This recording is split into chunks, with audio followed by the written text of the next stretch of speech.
जितने घंटे पॉसिबल हो पढ़ाई कैसे करें, यानी कि एक दिन में 12-13 घंटे पढ़ाई कैसे करें, पढ़ाई के बीच में जो भी डिस्ट्रैक्शन होते हैं फाइट कैसे करें, फोकस के साथ में पढ़ाई कैसे करें, कम से कम दिनों में ज्यादा से ज्यादा सिलेबस कंप्लीट कैसे करें, पढ़ा हुआ याद कैसे रखे ताकि अब पढ़ के जा रही हो एग्जाम में तो वो पूरा का पूरा लिख सके। टॉपर्स, मेरिट में आने वाले लोग, आईआईटी यूपीएससी क्रैक करने वाले लोग ऐसा क्या जानते हैं, उनके क्या हैक्स है, स्मार्ट तरीके से आप एक घंटे में 6 घंटे की पढ़ाई कैसे कर सकते हो, और सबसे आखिर में इन सब के बावजूद एग्जाम देने जाते वक्त पूरे कॉन्फिडेंस के साथ में कैसे एग्जाम देने जाए। कोई टॉपर हो, 90% अबाउट आने वाला हो, मेरिट में आने वाला हो, या फिर दुनिया का कोई भी आदमी जो काम करता है जिसमें फोकस की जरूरत है, वो जाने अनजाने में ये तरीके आजमाता है जो इस वीडियो में आप जानने वाले हो। इस वीडियो में काफी सारे पॉइंट्स ऐसे हैं जो एक दूसरे से कनेक्टेड है, तो अगर आप पूरे ध्यान से देखोगे तो आप इस वीडियो की डेप्थ समझ पाओगे। तो आज सबसे पहले बात करते हैं उस चीज की जिसके बिना कोई काम संभव नहीं है, जो कि है इंटरेस्ट। सबसे ज्यादा जरूरी और सबसे पहला फैक्टर पढ़ाई या दुनिया के किसी भी काम का होता है इंटरेस्ट। आप टालते हो, आप आलस करते हो, बोर होते हो सिर्फ और सिर्फ इंटरेस्ट की वजह से। और इंटरेस्ट आता है कहां से? आउटपुट से, रिजल्ट से। एक किताब है, उसका एक एक पेज बोरिंग लगता है, लेकिन वही एक पेज पढ़ने पर आपको इंस्टेंटली 500 रुपए मिलते हैं, तो आप हाथों हाथ पढ़ोगे। रिजल्ट से आपका इंटरेस्ट जगता है, सब्जेक्ट बोरिंग भी इंटरेस्टिंग बन जाती है। आइए एक बार समझ लेते हैं कि हमारा दिमाग काम कैसे करता है। ऐसा कब होता है कि हमें किसी काम में मजा आने लगता है या फिर मोटिवेशन हाई होता है? किसी भी काम को करते वक्त आप मोटिवेटेड फील करते हो सिर्फ और सिर्फ इस फॉर्मूला की वजह से, जो कि ऑलरेडी मैं बता चुका हूँ। वो है motivation is equal to expectancy into value divide by impulsivity into delay. इसको समझाता हूँ। इसमें 4 चीजें हैं, 2 ज्यादा होती है और 2 जब कम होती है तब मोटिवेशन हाई होता है। पहला एक्सपेक्टेंसी, जो ज्यादा होनी चाहिए, यानी कितने चांसेस है आपको ऐसा लगता है कि ये करूंगा तो हो जाएगा, तब आपका मोटिवेशन हाई होता है। एक पेज आप पढ़ते हो, आपको 500 रुपए इंस्टेंटली मिलते हैं, तो आप पढ़ोगे क्योंकि आपको लगता है कि ये तो मैं पढ़ ही लूं। वही दूसरी तरफ आईआईटी का एग्जाम पास करोगे तो लाखों का मोटिवेशन मिलेगा। वहाँ मोटिवेशन इतना नहीं होता है जितना 500 वाले में, जबकि वो केवल 500 रुपए है। जब आपका दिमाग ये मान लेता है कि मैं ये करूंगा तो हो ही जाएगा, इसमें क्या है, तब आपका मोटिवेशन हाई होता है। इसके लिए पढ़ने से पहले कामयाब लोगों के बारे में पढ़ो, देखो कि उन्होंने भी वही पढ़ाई करी है जो अभी आप कर रहे हो, यानी कि ये पढ़ के वो बनोगे तो आपकी मोटिवेशन के ज्यादा होने के चांसेस बढ़ जाएंगे। मोटिवेशन के फॉर्मूला में दूसरा था वैल्यू। ये भी ज्यादा होता है तब आप मोटिवेटेड फील करते हो, यानी कि आप किसी भी काम की कितनी वैल्यू करते हो। वैल्यू ना करने की ही वजह से कोई भी सब्जेक्ट बोरिंग या इंटरेस्टिंग बनती है। मैं जब बीसीए कर रहा था तो मैंने देखा कि मेरे क्लासमेट जो है वो कहते हैं कि सी लैंग्वेज क्या काम की है, और उसी सी लैंग्वेज से बिल गेट्स ने विंडोज बनाया और वर्ल्ड के रिचेस्ट पर्सन बने। मैं कॉमर्स स्टूडेंट हूँ, मैंने देखा कि बिजनेस स्टडी सब्जेक्ट को ज्यादा भाव नहीं दिया जा रहा है, लेकिन वही बिजनेस स्टडी, वही मार्केटिंग स्किल्स लगा करके मैंने 1,30,000 कॉपीज बेची है अपने ई बुक्स की। इसके अलावा 2 बारी बेस्ट सेलिंग ऑथर बना अमेज़न पर, और इसके साथ में कोर्सेज सेल करता हूँ वो अलग, क्योंकि बिजनेस स्टडी को सीरियसली लिया, वैल्यू समझी। लोग कहते हैं कि यार ये थीटा का काम आता है, ये मैथ्स में इतने बड़े बड़े फॉर्मूले का काम आता है, लेकिन उसी से आपका मोबाइल चलता है, जीपीएस, कोडिंग, उसी से आपका नेविगेशन चलता है। थीटा जो कि हम यूजलेस मानते हैं, उससे कंस्ट्रक्शन और बिल्डिंग का काम होता है, उससे एस्ट्रोनॉमी चलती है। आपके घर में जो करंट आता है, पावर आता है, या फिर ऑप्शंस ट्रेडिंग में भी इसका यूज है। जब आप किसी सब्जेक्ट की वैल्यू समझ लेते हो, आपका मोटिवेशन बढ़ जाता है उसको समझने का, उसको पढ़ने का। मोटिवेशन आपका पीक पर होगा जब आप नंबर 1 एक्सपेक्टेंसी, मतलब आपको लगता है कि यार ये तो मैं कर ही दूंगा। दूसरा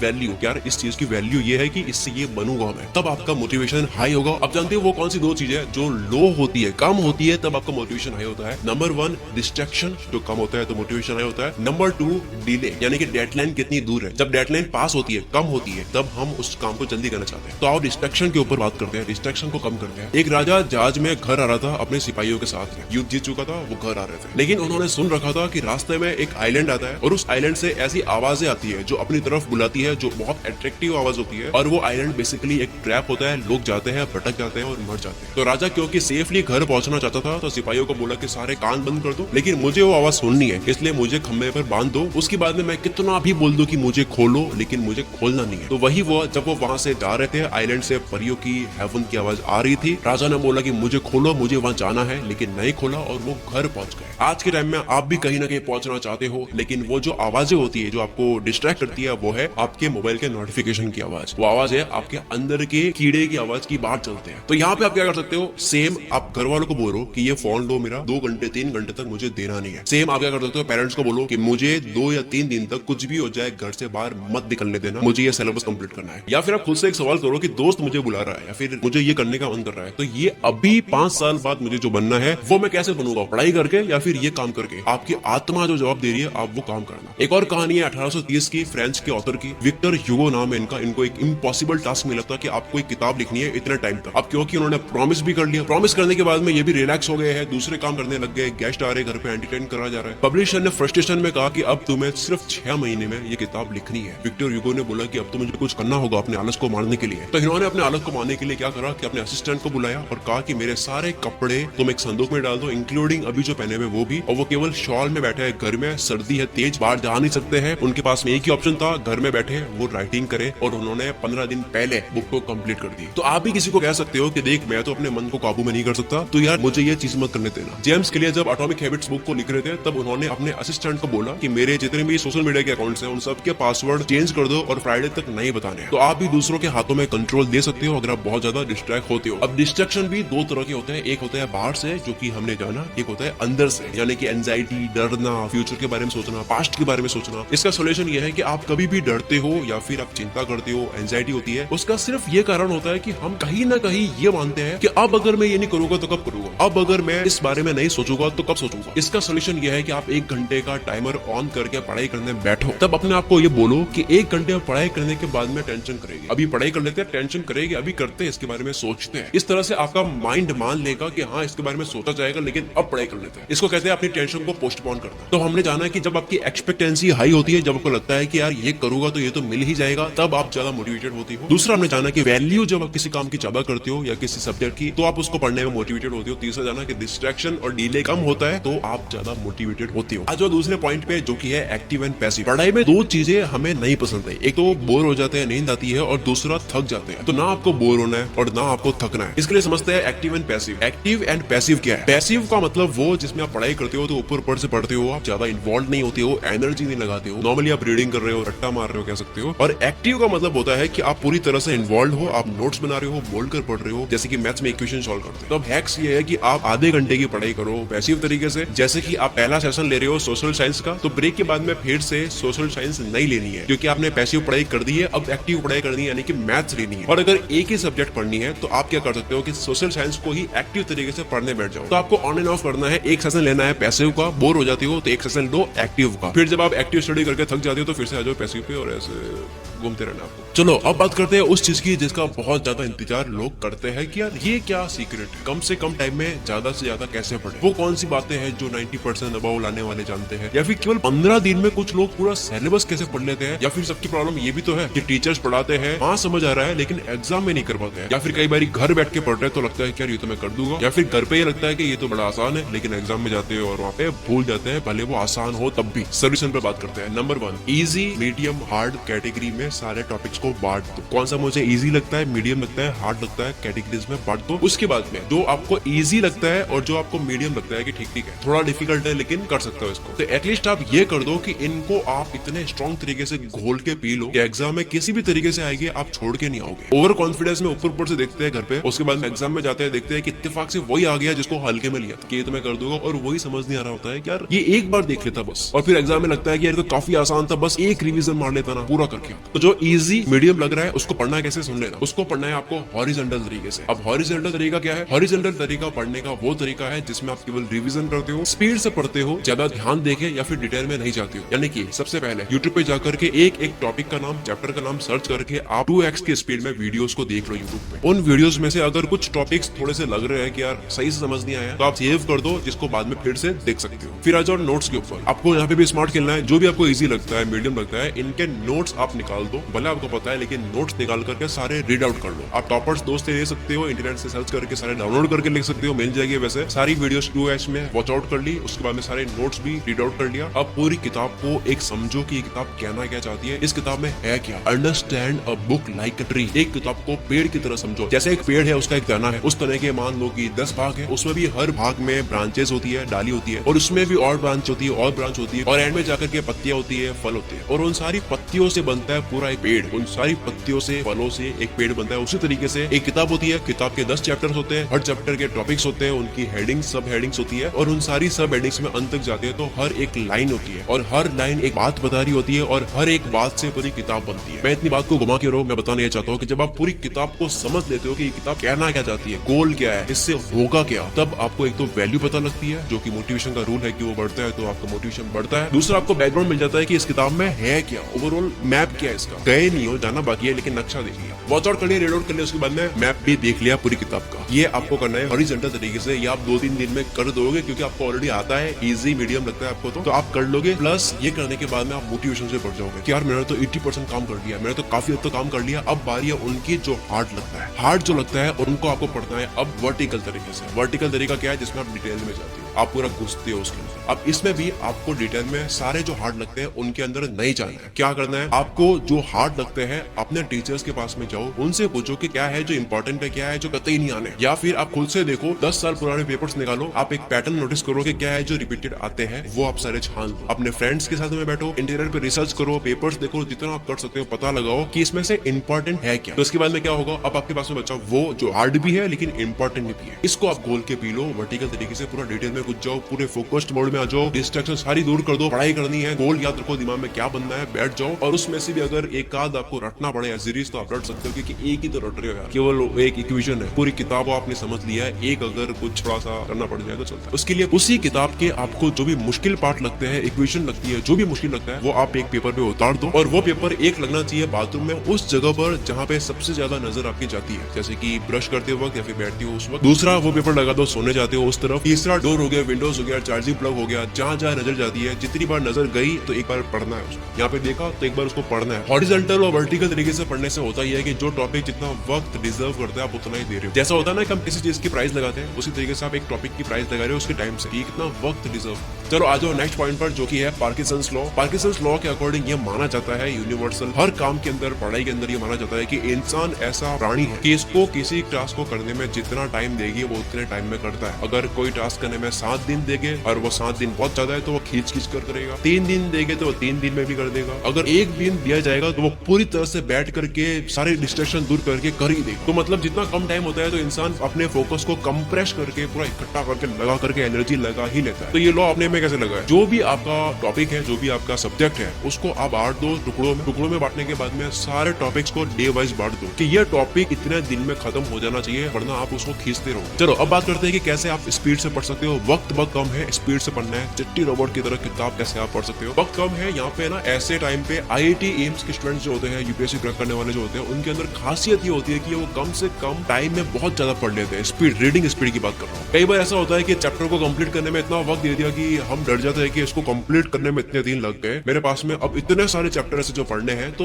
वक्त बहुत कम है, हमें डर लगने लगता है। इसमें काम आती है स्पीड से रीडिंग करना। स्पीड से रीडिंग करने के लिए पहली बात आपको ये ध्यान में रखनी है कि आप बोलकर पढ़ोगे तो आप स्लो पढ़ोगे। जैसे कि मैं शकील कुल मित्र से आपके सपनों को सपोर्ट करता हूँ, ये लाइन बोलने में मुझे कुछ सेकंड्स लगे, लेकिन अगर यही लाइन मेरे सामने लिखी हुई होती तो मैं 0.2 सेकंड में इसको पढ़ लूंगा। तो जिन टॉपिक्स में डिटेल में जाने की जरूरत नहीं है उनको आप बिना बोले पढ़ो। दूसरा, जब आप पढ़ रहे होते हो तो आपको ऐसे फिंगर चलानी है, इससे आपका फोकस सारी चीजों से हट करके उस फिंगर पॉइंट पर आ जाएगा, या फिर आप पेन रख सकते हो और आपको उस पेन के साथ साथ में चलना है। इससे आपकी स्पीड भी बन जाती है और दूसरा आपका फोकस जो है वो उस पॉइंट पे आ जाता है। और अगर आपको ज्यादा से ज्यादा चैप्टर्स कम से कम वक्त में कंप्लीट करना है तो सीक्रेट है वही जिसके ऊपर मैंने बहुत वीडियोस बना रखी है, जो कि है आप एकांत में पढ़ो। क्योंकि एकांत में आप 1 घंटे में वो पढ़ लोगे जो आप 3 घंटे में कभी किसी के साथ नहीं पढ़ सकते। और सबसे आखिर में फास्ट रीडिंग तब होती है जब आपको अपनी लाइफ का लक्ष्य पता होता है, या फिर एक इमोशन, एक स्ट्रॉन्ग इमोशन जुड़ा होता है आपकी पढ़ाई के साथ। फॉर एग्जाम्पल, किसी के लिए हो सकता है कि फादर की कंडीशन ऐसी है, वो सोचता है कि मेरे को ये वक्त बदलना है। किसी के लिए हो सकता है कि मुझे किसी को रॉन्ग प्रूव करना है। किसी के लिए हो सकता है कि मुझे वो बनना है, अगर अब नहीं पढ़ूंगा तो नहीं बन पाऊंगा। उससे आपकी रीडिंग फास्ट हो जाती है, एक फ्यूल की तरह काम करता है। चलो अब बात करते हैं स्पंज की तरह किसी भी नॉलेज को अब्सॉर्ब कैसे करें, खींचे कैसे। ये टेक्निक इस वीडियो की सबसे बेस्ट एवर टेक्निक मान सकते हैं। रोज रात को सोने से पहले आपके जो भी नोट्स हैं उन सबको पढ़ने के बाद में बिना देखे ब्लू पेन से लिखो। ब्लू पेन से लिखने के बाद में जो आपको याद नहीं आ रहे हैं उनको रेड पेन से लिख दो जगह छोड़ के कि ये मुझे याद नहीं आए थे। उसके बाद में आप फिर से रेड पेन वाले को एक बार रिवीजन कर सकते हो। फिर दूसरे दिन आपको फिर से नोट्स को पढ़ के ब्लू पेन से आपको लिखना है बिना देखे, और जो आपको याद नहीं आ रहे नोट्स फिर से आपको रेड पेन से लिखना है। ब्लू पेन से बिना देखे, जो याद नहीं आ रहा रेड पेन से लिखना है। इस तरह से रोज करने से होगा यह कि एक टाइम के बाद में रेड पेन से लिखने की जरूरत नहीं होगी, क्योंकि आप भूलोगे। और ये नोट्स शॉर्ट में होने चाहिए, 15 मिनट में पूरे नोट्स कंप्लीट हो जाने चाहिए। मतलब ऊपर से केवल रिकॉलिंग के लिए कीवर्ड लिख सकते हो, इसमें ये ऐसा होता है, इसमें ऐसा होता है, इसमें ये एक किताब की जूम आउट वाली सिचुएशन के नोट्स, शॉर्ट नोट्स। अब आ जाता है कॉन्फिडेंस के ऊपर। कॉन्फिडेंस बहुत जरूरी है, और कॉन्फिडेंस आता है कुछ करके। ऐसे ही मैं बोलूंगा कॉन्फिडेंट रहो तो आप नहीं रहोगे। कॉन्फिडेंस आता है जब हमें लगता है कि मैं ये कर सकता हूँ, ये हो सकता है, लेकिन वो लॉजिकली होना होना भी चाहिए। कैसे? अब इसके लिए आप एग्जाम से पहले सैंपल पेपर्स जो होते हैं वो सॉल्व कर सकते हो, लेकिन दो चीज आपको ध्यान में रखनी है। एक तो ये कि चाहे आपको आता हो या ना आता हो, आपको सैंपल पेपर सॉल्व करने हैं। दूसरा, आपको बहुत डिफिकल्ट वाले सैंपल पेपर्स लेकर नहीं बैठने हैं, क्योंकि तब अगर आप सॉल्व नहीं कर पाए ना तो कॉन्फिडेंस बढ़ाने की जगह घट जाएगा। तो आपको कॉन्फिडेंस लेकर पहाड़ पर चढ़ना है, ना कि आपको डिफिकल्ट क्वेश्चन सामने लेकर खड्डे में गिरना है। सैंपल पेपर सॉल्व करने के बाद में आपको लगेगा कि यार वाह, मतलब मेरे को तो आता है, मेरे को सब कुछ आता है। ये कॉन्फिडेंस बिना कुछ करे लेकर जाते हैं तो दिक्कत है, लेकिन मेरे को सब कुछ आता है, ये करके जाने के बाद लेके जाओगे ना तो आप फोड़ दोगे। तो आपको सैंपल पेपर सॉल्व करना है ये कॉन्फिडेंस लेने के लिए। अब मैं आपको बताता हूँ कि यार कितना मैटर करता है ये। मैं मतलब ये मेरी